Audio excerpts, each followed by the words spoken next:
Bonjour et bienvenue dans ce nouveau numéro de Destination Moselle, l'émission qui vous emmène chaque semaine à la découverte du département et de son histoire. Cette semaine, partons à la découverte de l'histoire de Metz et de ses transformations au XVIIIe siècle. Et oui, cette ville aux plus de 2000 ans d'histoire peut se targuer d'avoir vécu une épopée extraordinaire. Mais au XVIIe siècle, les caprices de l'histoire vont ravager le territoire mosellan. Il y a bien sûr la guerre de 30 ans, mais aussi les épidémies de peste qui vont faire des milliers de morts. Devenue française en 1648, le pouvoir royal de Louis XIV a l'ambition d'en faire une ville de premier ordre, que ce soit militairement ou encore au niveau de son architecture. Un homme va alors être nommé pour la transformer et en faire une cité digne du royaume de France. Un homme au curriculum long comme le bras, grand chef militaire, duc mais aussi maréchal du royaume. Dès son arrivée à Metz, il va transformer la ville.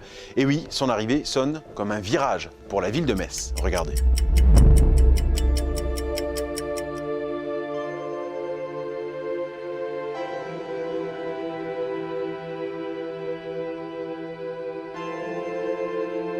C'est un homme à la stature exceptionnelle qui s'installe à Metz en 1727.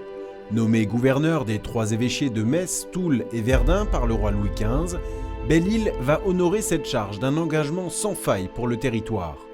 En effet, le maréchal de Belle-Île va devenir l'instigateur d'une grande ère de transformation pour la ville de Metz, une ville dont l'aspect est encore très moyenâgeux. Charles-Louis Auguste Fouquet de Belle-Île, parce que tel est son nom, est un descendant du célèbre Fouquet qui a déplu à Louis XIV. Et peut-être Charles-Louis a-t-il voulu redorer l'image de sa famille. Ses armoiries étaient comme pour le grand Fouquet l'écureuil, le célèbre écureuil Fouquet. Donc Charles-Louis, il devient militaire et au courant du XVIIIe siècle, il va se distinguer à l'occasion de plusieurs combats, de plusieurs batailles. Il joue un rôle éminent au sein des troupes de Louis XV. Et le charisme de cet homme illustre qu'est le gouverneur ne sera pas sans conséquence dans ses desseins.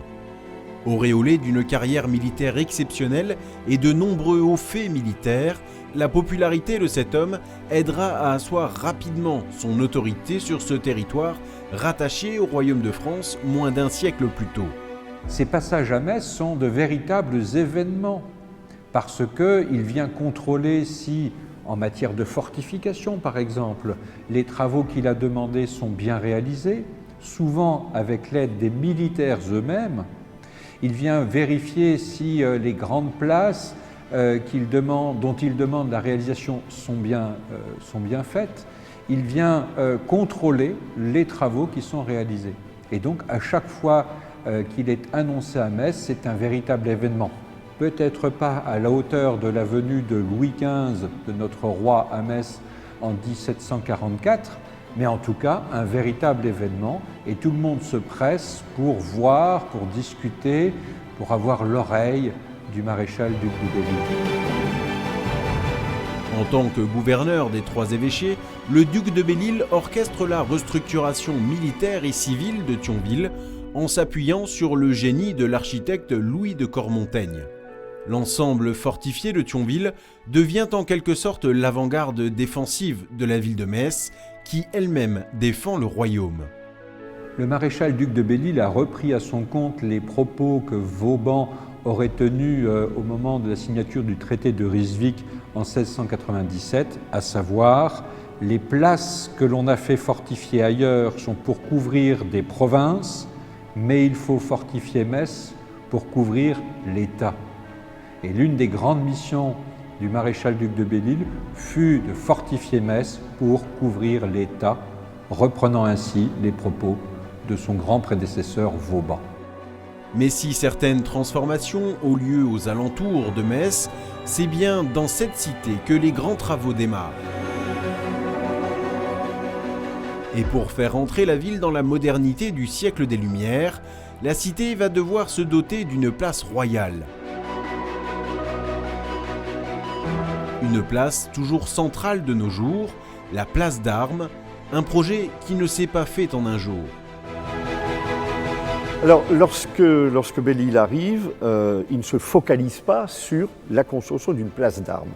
La preuve, c'est que on a songé à d'autres places que la place d'armes actuelle. On avait songé à la place Saint-Simplice, mais elle était occupée par les casernes de Coislin. On avait pensé à un agrandissement également de la place Saint-Jacques.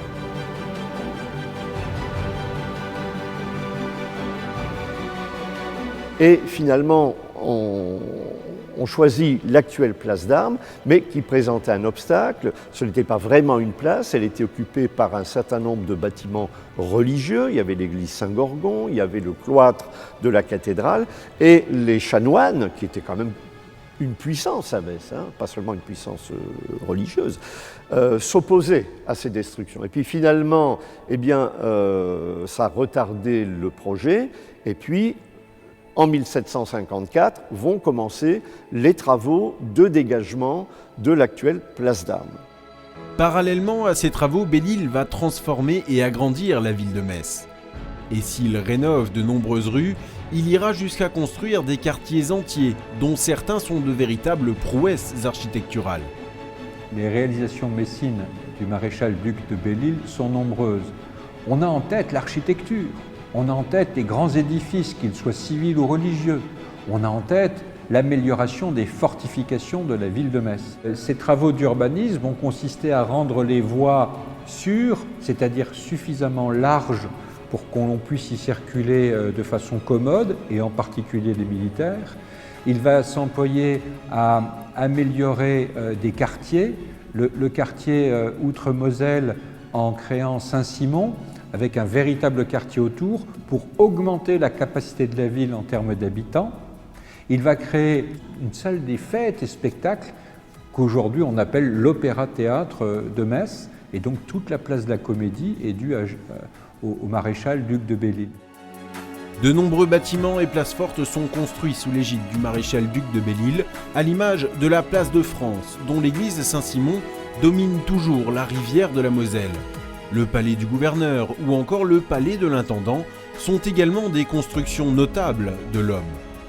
Mais tous ces travaux, Belle-Île doit les gérer à distance. En effet, véritable homme de guerre, il est très souvent absent. Comment peut-il faire alors qu'il est à distance ?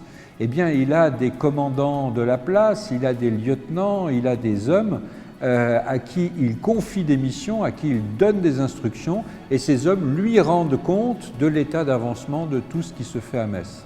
Cet homme, dont les projets n'en finissent pas de moderniser la ville de Metz, est également à l'origine de l'essor intellectuel de la ville et dans la lignée directe du siècle des Lumières. Il a créé la Société des arts et des sciences de Metz, qui est devenue, par édit royal de 1760, l'Académie des sciences et des arts de Metz.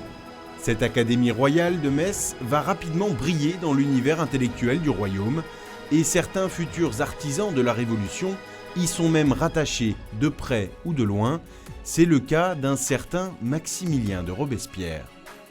Robespierre est né à Arras en 1758 dans une famille de gens de robe, donc qui étaient des gens de justice finalement. Donc il fait des études, il devient avocat à Arras en 1782, il fait partie de l'Académie d'Arras, et à ce titre, il va participer à un certain nombre de concours, à la fois à Arras et dans d'autres académies de province, et notamment à Metz en 1784, où il remporte un prix pour le mémoire qu'il a rendu sur le sujet du concours.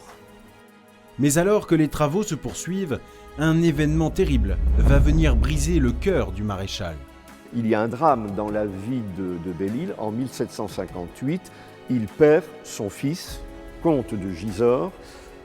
Il est tué en 1758 lors de la bataille de Crefeld, pendant la guerre de 7 ans. Et bien sûr, cette mort brise Belle-Île, d'autant plus qu'il avait songé à lui comme successeur à la tête du gouvernement de Metz.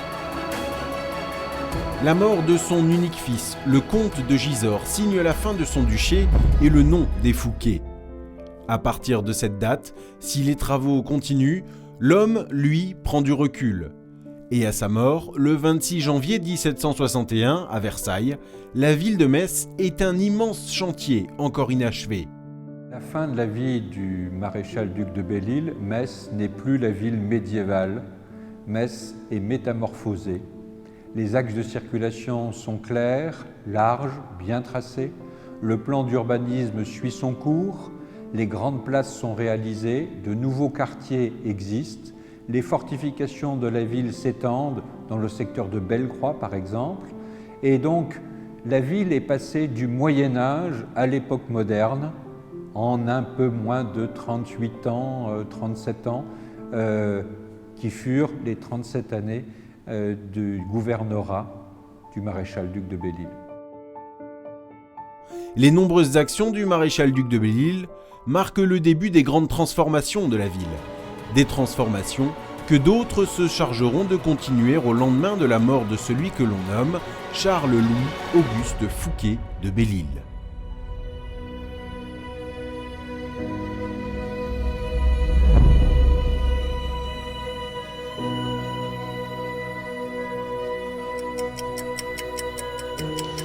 Le maréchal-duc de Belle-Île s'éteint donc en 1761 au château de Versailles. Une mort qui arrive bien avant que les travaux de la ville de Metz soient terminés. Alors comment faire? Qui peut donc reprendre le flambeau et terminer ces nombreux travaux encore en cours? Afin de faire de Metz une ville extraordinaire, à la hauteur de la grandeur française, c'est un peu le hasard qui répondra à cette question. En effet, alors qu'un architecte est en déplacement à Metz pour un projet qui ne verra jamais le jour, il est convoqué par le nouveau gouverneur, le successeur de Belle-Île. Et le talent de cet homme, déjà célèbre de son temps, va permettre de faire de Metz la ville que nous connaissons aujourd'hui. Une ville dont l'ampleur royale est égale à son image. Cet architecte parvient en effet à paraître comme la suite logique des 37 premières années de travaux.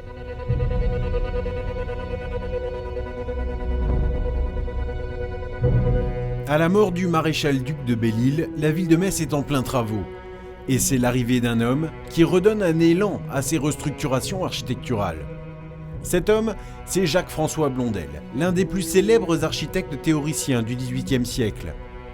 Auteur de nombreuses réflexions et théories sur l'architecture et son apport stylistique, il arrive à Metz pour travailler sur un projet d'abbaye commandé par le chef du gouvernement de Louis XV, le duc de Choiseul. Un projet qui ne verra jamais le jour et dont il n'existe qu'une série de plans et de travaux préparatoires dessinés par la main du maître Blondel.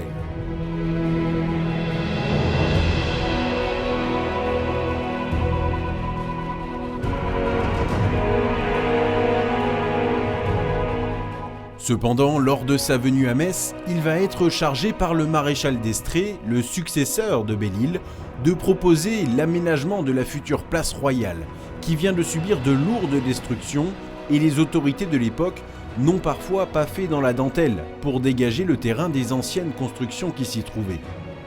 Pour éviter, on va dire, le désaccord, ou en tout cas que les propriétaires de ces bâtiments ne fassent obstacle à ce dessin, on va procéder à la démolition la nuit au flambeau pour les mettre devant le fait accompli en quelque sorte. Et donc Blondel va arriver dans ce contexte finalement où les destructions sont en cours, on est en train de remodeler un petit peu les choses, mais où l'espace reste encore très encombré et beaucoup plus dense qu'actuellement. Jacques-François Blondel met alors toute son énergie, son talent et ses connaissances au service de nombreux plans et dessins préparatoires afin de convaincre le roi Louis XV et son gouvernement de lui confier officiellement la réalisation de cette nouvelle place royale au cœur de la ville de Metz. Les discussions vont s'éterniser avant d'aboutir enfin en 1764. Et pour mettre à l'honneur cette place centrale, les choix de l'architecte vont naturellement s'orienter vers le style à la mode à cette époque et donneront une continuité au travail qu'avait accompli le maréchal-duc de Belle-Île. Ça s'inscrit dans la même logique avec une grande place très aérée, des rues beaucoup plus rectilignes, avec une communication, une circulation plus efficace. Et puis on rentre aussi dans l'architecture néoclassique puisqu'il conçoit un ensemble néoclassique à la fois donc autour de la cathédrale et sur la cathédrale elle-même, puisqu'il va créer ce qu'on appelait le portail Blondel, portail néoclassique, donc avec des colonnades, un fronton circulaire, et puis une galerie néoclassique également le long de la cathédrale. Les travaux de l'architecte théoricien sur le portail de la cathédrale sont conservés au musée de la Cour d'Or de Metz Métropole.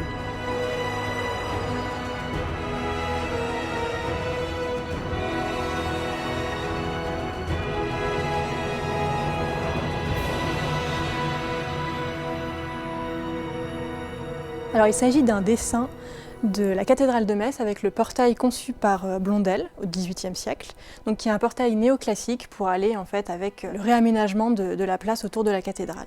Et donc on peut voir donc ce portail dans la partie inférieure de la cathédrale avec les deux colonnades et le fronton circulaire donc qui est vraiment très néoclassique et qui est plaqué sur l'architecture de la cathédrale. Donc l'idée c'était vraiment de créer un ensemble cohérent, homogène autour de la cathédrale et avec cette place d'armes. Ce portail néoclassique, détruit sous l'annexion allemande à la fin du XIXe siècle, liait en quelque sorte la cathédrale gothique au reste de la place. Une volonté d'harmonisation qui ne survivra pas au XIXe siècle. Ce sont deux des éléments qui ont aujourd'hui disparu, tout simplement parce que déjà il faut imaginer donc deux ensembles néoclassiques qui se greffaient sur la cathédrale de manière peut-être un peu étonnante, en termes de style en tout cas. Et donc le portail Blondel, comme les galeries d'ailleurs, ont été détruits depuis. Et notamment le portail a été remplacé à l'époque allemande par l'actuel portail dans un style néo-gothique qui correspond plus, en tout cas qui était fait pour plus correspondre au style de la cathédrale. Ce style néoclassique, Blondel va l'imposer tout autour de cette place centrale et donc de l'emblématique cathédrale gothique, la cathédrale Saint-Étienne. Et l'emploi de la pierre de Jaumont, cette pierre jaune si emblématique du territoire, ne fera que sublimer ces constructions. Sur cette nouvelle place royale, le bâtiment le plus extraordinaire, c'est bien sûr l'hôtel de ville, aux airs de palais royal. Il s'étend sur presque 100 mètres de long, et la façade est parée d'arcades et de deux avant-corps au fronton richement sculptés. La beauté de cet édifice se poursuit également à l'intérieur. Le grand escalier central s'ouvre sur un palier auréolé de statues monumentales, l'une représentant la justice et l'autre la prudence. Dans les ailes de l'édifice, des salons dont la décoration néoclassique, faite de boiseries, de marbre et de grandes fenêtres, confirme la modernité de cette construction. Une place royale qui doit refléter le pouvoir du roi, certes, mais aussi les institutions royales qui l'accompagnent. La place d'Armes, qui finalement concentre dans un espace assez restreint le pouvoir municipal, l'hôtel de ville, un symbole militaire, le corps de garde, la façade du Parlement, donc le pouvoir judiciaire, mais les parlements vont être supprimés en 1771, et puis les travaux de la cathédrale, notamment le fameux portail Blondel.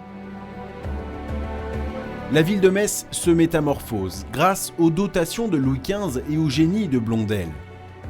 Metz entre donc dans la modernité par la grande porte. Et l'histoire faisant parfois très bien les choses, Blondel s'inscrit en fait comme une suite logique aux travaux menés par le maréchal-duc de Belle-Île. Et ces travaux, Jacques-François Blondel va les poursuivre jusqu'à la fin de sa vie. Et sa mort, en 1774, ne sonnera pas la finalité de ses ambitions pour la ville de Metz.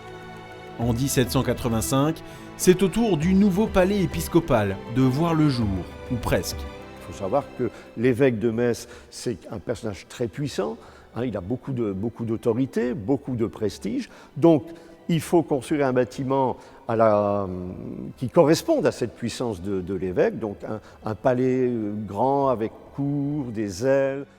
Les travaux vont continuer après la mort de Blondel, effectivement, et notamment pour l'actuel marché couvert qui ne sera achevé qu'au début du XIXe siècle, donc bien après la mort de Blondel, qui deviendra entre-temps marché couvert puisque les évêques ne vont jamais l'occuper en tant que palais épiscopal, mais le bâtiment existe et les travaux vont continuer finalement comme une impulsion a été donnée et on va les mener à terme tout autour de l'ensemble finalement.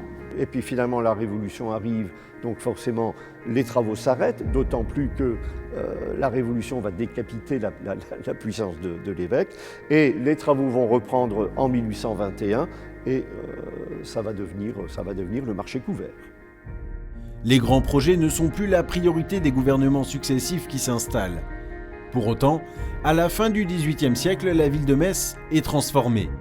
Ce qui est sûr, c'est que Blondel et Belle-Île ont contribué à a métamorphosé la ville, qui auparavant était très proche d'une ville médiévale avec des rues étroites, assez tortueuses, beaucoup moins de place ou de grands axes qu'aujourd'hui. Et donc de ce point de vue-là, on est vraiment rentré dans l'image qu'on se fait d'une ville moderne avec des grands axes de circulation, des aménagements voilà, pour de l'espace tout simplement finalement. Alors que Metz auparavant était comme beaucoup d'autres villes, hein, très, très dense, avec des rues étroites, tortueuses, beaucoup moins de grands boulevards ou d'axes rectilignes.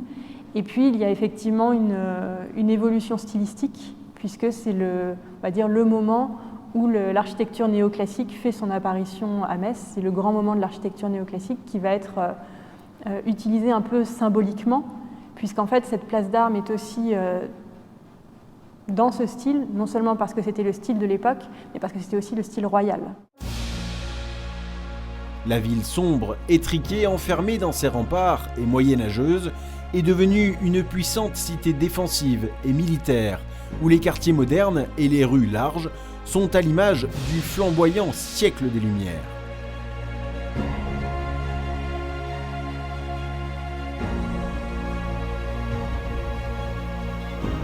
Et aujourd'hui encore, cet ensemble Blondel qui habite le centre-ville participe à faire de Metz une destination exceptionnelle et unique en France.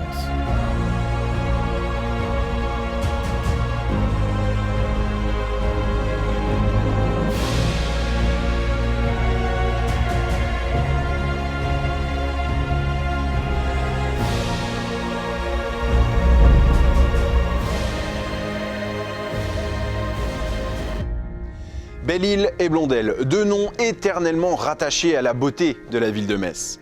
En moins d'un siècle, cette ville sera donc passée d'une ville médiévale, moyenâgeuse, sombre et même insalubre, à une cité royale dont la beauté va marquer ses visiteurs jusqu'à aujourd'hui. Grâce au style néoclassique qui se sera imposé tout au long de ses travaux, mais également grâce à la pierre de Jaumont qui réfléchit si bien la lumière du soleil, Metz entre donc dans la lumière du XVIIIe siècle.